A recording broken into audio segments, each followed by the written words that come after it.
Neoliberalism believed unregulated capitalism was so successful in the private sector that it should be transferred into the public sector. They see the public sector not as a collective public sphere promoting a common good, but rather as a potential profit center and a market monopoly to be broken up. Page 26, Horsfield, Scott, and Anderson, 2018.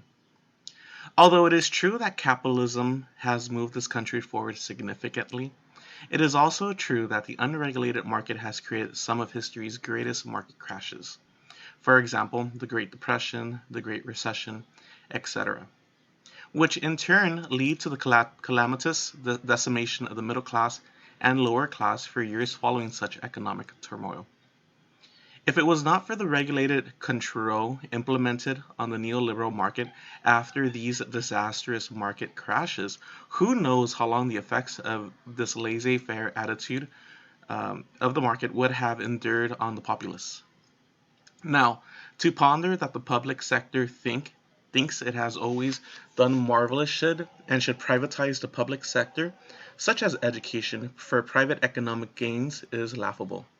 The notion that the private sector can produce significant test score gains has, at the very least, proven to be slightly true.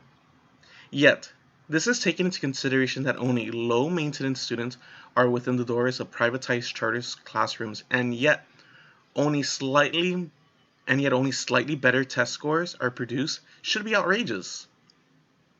Additionally, with the laissez-faire attitude of selecting only the best students while excusing high-maintenance students, such as students with IEP, English learners, students with behavioral issues, etc., while simultaneously removing students from privatized charter schools prior to standardized testing to increase a school's test scores, creates a market situation akin to the New Orleans Parish School Board, where parents have to travel 4 miles upon miles for a school that would accept their young loved ones because other schools within living distance would not.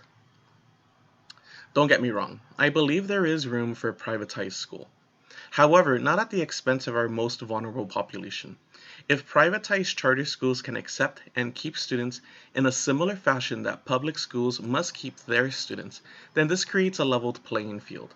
However, if privatized schools are aiming for economic gain while cherry-picking only the best students and simultaneously cheating teachers of fair pay, then something has to give.